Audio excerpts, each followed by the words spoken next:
maa ngi lay nuyu. maa ngi lay fay Fatou. di jéggalu ci retard bi. Ndakaaru moom dafa doy embouteillage rek. Ndakaaroo xat alors Cheikh xibaar bi mooy DGE Ayib Daffé delluwaat na fa tey demul moom kese parce que ànd naag maître Ciré Clédor Ly kenn ci avocat Ousmane Sonko ànd aussi ak huissier de justice pour peut-être constater li fa war a am mais may ñu leen sax ñu dugg maître Ciré Clédor Ly bu ñu dégloo sànq déclaration bi mu def daanaka xaw nañ ko brutaliser nanguwuñu mu dugg nanguwuñu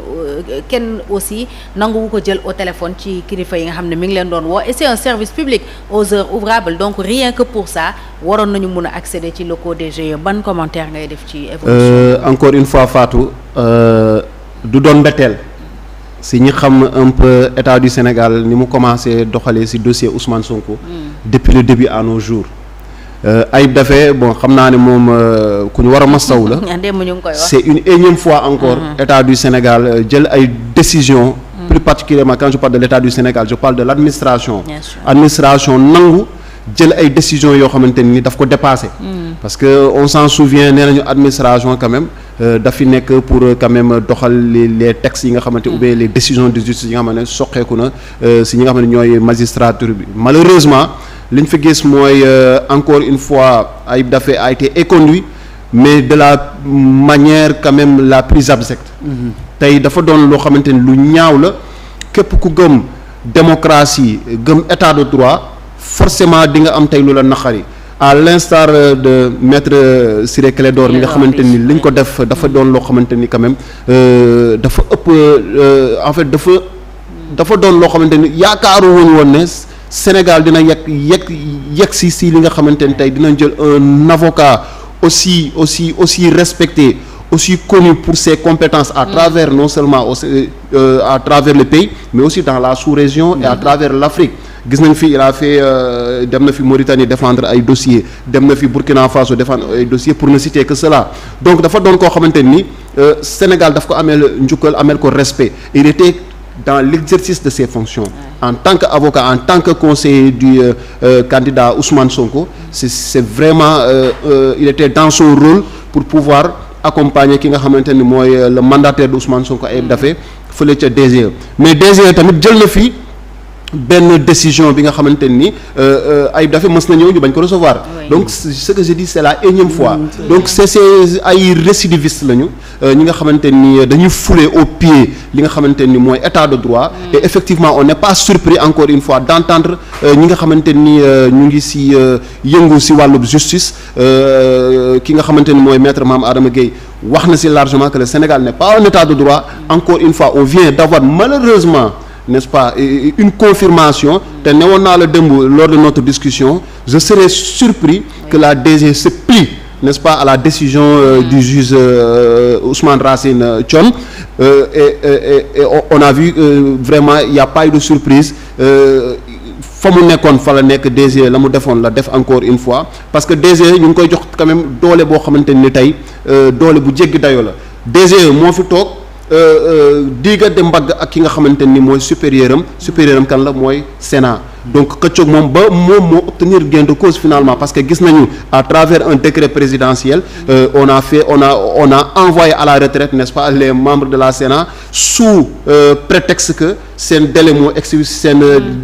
mandat dafa expiré alors que le président il était au courant xamoon na ne mandat bi jeex na pourquoi 6 mois en arrière il n'a pas pris cette décision-là il a attendu à 4 mois des élections pour pouvoir se débarrasser de ces gens-là pourquoi parce que leur seule faute leur seul tort c'est d'avoir quand même osé donner une injection à la DGE pour que la DGE se prie à une décision de justice qui est encore une fois je suis désolé qui est exécutoire tey ñu ngi nekk fii di wax ne non c'est pas exécutoire les avocats de l'État quand on la loi est claire à ce niveau mais bi ñu lire seen communiqué bi nga xam ne biral nañ ko gis nañu ci communiqué bi ils n'ont pas cité d'article à part ça vraiment c'est d'une légèreté boo xamante ni intellectuelle boo xamante ni bon ça mënuñu comprendre ñi nga xamante ni c'est des férus du droit ñi nga xam ne xam nañu droit mënuñu waxee noonu man mi nga xamante ni je ne suis pas un juriste j'ai lu boo ko lire de façon diagonale tu te rends compte que ñii indiwuñu benn firnde bu dëgër à part ne seen bëgg-bëgg waaw décision définitive la ñuy xaar et on va pas attendre parce que le temps joue contre la candidature de Ousmane Sonko aujourd'hui encore une fois on a fini de violer vraiment le droit d'un électeur bi nga xamante ni mooy Ousmane Sonko parce que c'est un électeur on l'a sorti, n'est-ce pas, des fiches des listes électorales sans lui avoir notifié la décision à temps pour qu'il puisse faire des recours. Malheureusement ñu seetaan ko ba tey ils sont en train de gagner du temps encore, et j'ai lu quelque part aussi que il y a le Sud-Just, n'est-ce pas, qui doit aller en grève. On sait pas maanaam dafa mel ni affaire bi waaw conséquences yi tey dafa doy waar. parce que Sud-Just bu nekkee grève lépp lu jëm ci tribunal dafay bloqué. Donc est-ce que encore une fois je vais pas les accuser, je vais accuser personne, mais on peut s'interroger. Ça tombe mal peut-être que tamit dina am ñi nga xamante ni comme dans les hôpitaux qui vont assurer peut-être le service minimum, peut-être que dina mën a jaar foofu noonu ba nga xamante Ousmane Sonko encore une fois nañ ko delloo ak yelleefam. Et puis le mot de la fin revient au peuple sénégalais. C'est le peuple sénégalais qui devra élire son président le 25 février 2024 en toute sérénité, dans un calme bi nga xamante ni dina tax ku nekk le lendemain, le lundi, ku nekk di nga xëy dem liggéeyi ci jàmm. Cheikh, est-ce que yow am nga yaakaar ci conseil constitutionnel buñ dajalee peut-être tey li xew huissier constaté ko ak yeneen problème yi ñu am jeu de cache-cache bi DG ak DAF nekkee ak ñoom, yaakaar nga ne loolu bu ñu ko yóbboo conseil constitutionnel dinañ ci tenir compte très sincèrement. Parce que ñii Birame Khoudia Lo mi nee na moom loolu la gëm. Est-ce que loolu lu yenu maanaam. xam nga man moom je suis un éternel optimiste comme je l'ai dit la dernière fois. dinañu gëm parce que tey mën nañu am yaakaar ni au niveau du conseil constitutionnel une fois là-bas peut-être affaire bi c'est vrai. ñu ngi salfaañe ay droits, mais peut-être le conseil constitutionnel va une fois, n'est-ce pas, encore peut-être surprendre les Sénégalais, jël une décision boo xamante ni moom moo méngool ak li nga xamante moom la droit wax parce que Ousmane Sonko aujourd'hui mënul forcer DGE pour ñu jox ko ay fiches. li mu mën mooy comme tous les candidats déclarés, c'est d'aller demander à ce qu'on lui remette les fiches. li am aussi mooy Sénégal jurisprudence dañ koy invoquer, n'est-ce pas, bu leen arrangé. Gis nañ fii le cas de Karim Wade bi nga xamante ni à l'élection présidentielle de 2019 on a vu le cas de Khalifa Sall bi ñu demee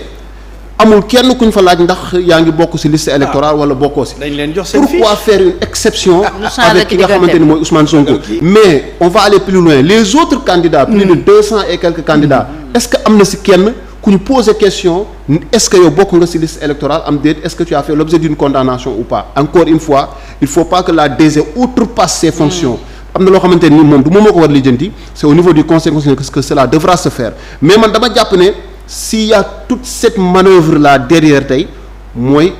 ceux qui sont au pouvoir, le régime en place n'est pas certain que le conseil constitutionnel va répondre à leurs attentes. Parce que man loolu laa gëm su nekkoon ne effectivement wóoroon na leen bu demee au niveau du conseil constitutionnel, le conseil constitutionnel allait exécuter entre guillemets, n'est-ce pas, la commande politique, peut-être dañuy calmer wu bàyyi Ousmane Sonko def ay parrainage am yaakaar dem ba conseil constitutionnel ñu jël décision invalider sa candidature. C'est parce que aujourd'hui peut-être il se pose des questions yi nga xamante ni peut-être ils n'ont pas forcément des réponses, parce que à un moment donné il faudra prendre son courage à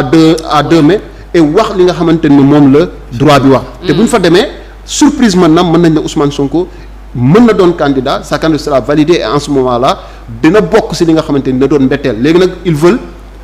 lui retirer, voilà, balayer le risque boobu parce que c'est un risque. Parce que xam nga lu tax c'est un président, en fait le président Macky Sall,